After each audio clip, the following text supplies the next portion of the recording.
there, everyone. It is Sunday afternoon. We had Sunday morning service, time of prayer, cleaned of the church while I was waiting for folks to show up for worship practice. Team starts to show up, and had our unity breakfast. It was a good time. You know, it's 2021, and I was looking yesterday through a lot of old footage of different stuff. I've got archive footage on my YouTube page here and different things, and I asked myself, why do you video blog? Why do you record things, take pictures of stuff, post things all over? And I've asked this a lot to myself, just over the course of my time. And I was thinking, the first time that I started recording things and putting them on YouTube, I was a freshman in college. I was living in Fulton Hall at UND, going for military science. So I had gotten a scholarship with the senior ROTC program. At that time, my whole life goal was to become an officer in the military. That was my whole goal. And that's all I ever wanted to do, all I wanted to do.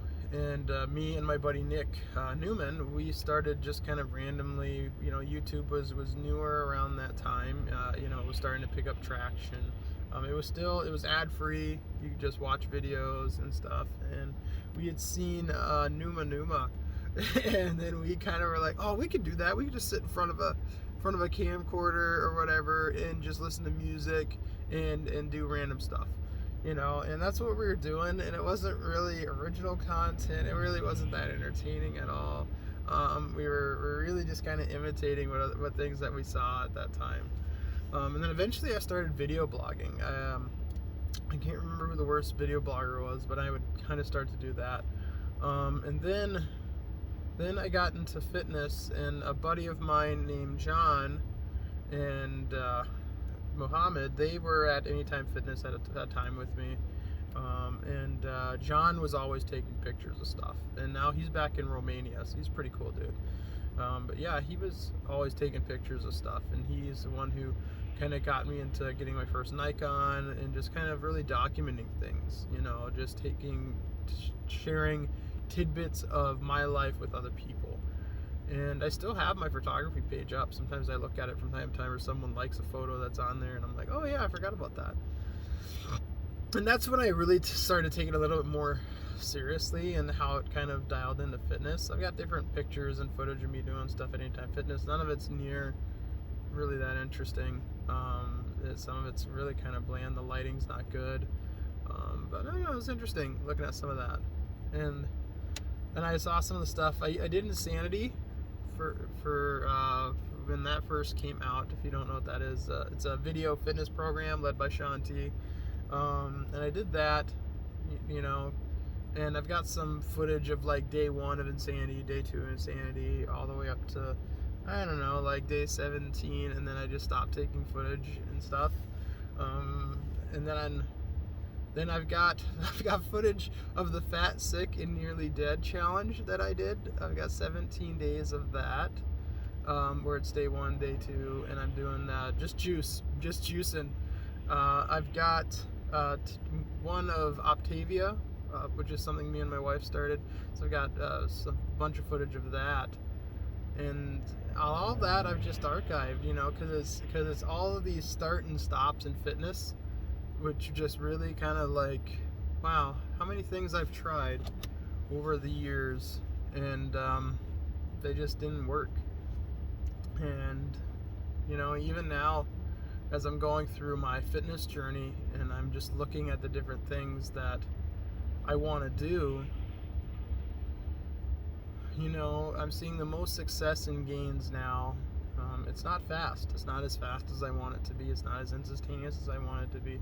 But with documenting everything and just being so transparent on everything, where I use my MyZone for every single workout. I'm doing CrossFit workouts, which are timed. They're measurable. So you can do the exact same thing a month later and see how much better you do. Tracking PRs and weights in a consistent way to where I know that, yep, this is definitely a PR, this is definitely a weight that I haven't done before. And it's cool. And the my YouTube page is, it's not, I don't got a lot of followers or anything. That's not what I'm doing it for. I'm really, when it gets back down to that question of why do I document stuff, one is accountability. Two is to just kind of keep people that are a part of my life informed about what's going on with my life. So it's kind of like my own private little news station a little bit. And then there's a legacy aspect. Going through when I started tracking my family's ancestry, and I tracked the ancestry. I started that maybe 8 years ago. And I eventually did the DNA test, and I really started asking the family a lot of really hard questions that made people uncomfortable. And my mom was like, "You shouldn't ask stuff like that because you might not like what you find." And I was like, "Well, that makes me want to know even more." And over the course, it's interesting. I haven't really learned anything super profound through my own study. I had posted some pictures of some of the commission painting I do 2 years ago on a page, and a guy saw my last name, Halwerda, and he has a friend who had the same last name, so he shows my post to his friend who has nothing to do with the hobby whatsoever, and this guy named Kai Halwerda, Kai Halwerda, in Norway messages me. And he says, "Hey, my buddy saw your stuff. He said I'm the only person that he knows really with my last name, but we did have a record of some Halwerdas coming from Norway. One Halwerda coming from Norway and moving to Minnesota." And he gave the name, and he's like, "Are you related to this guy?" And I go, "Yes, that is him, Pope Halwerda. That's our guy. He died, birthday, date, match up." And he's like, "What do you know about the mom?" And I'm like, "This is the mom's name, da-da-da." And he shows us a picture of the same girl. And I'm like, "Wow, that's cool." Anyway, Pope came over because he murdered a guy. It's in their family archives, so we are the murderous black sheep that fled to America, which is kind of crazy.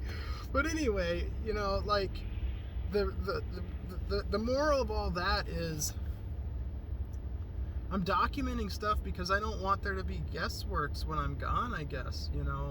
My faith teaches me that Jesus is coming, that everything on this earth, that I'm just a wayfaring stranger, that my time here is limited, and eventually I'm going to go on to heaven. I'm going to go into a better place, and that's amazing. It's something that my heart, it brings me such security. I'm so grateful that my Lord has created a place that my soul is going to go, and I'm going to move on to the next life, into that next world, and be in a new heavenly body.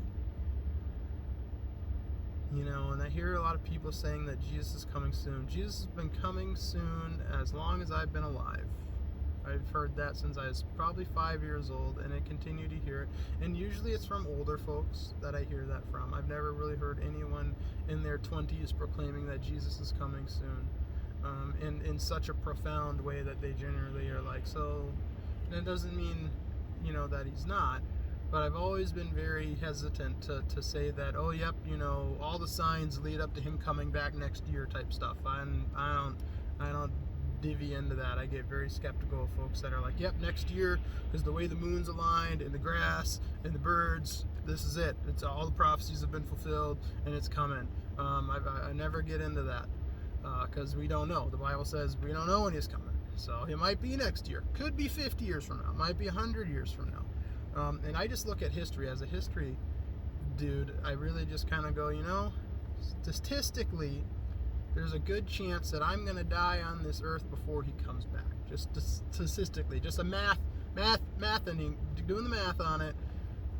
There's a good chance he might come in my children's time. I don't know. But either way, I want to prepare in such a way as if he's coming while I'm alive, but also prepare in such a way as what if he doesn't. I want to leave a legacy for my daughters. I want to leave something of value to them.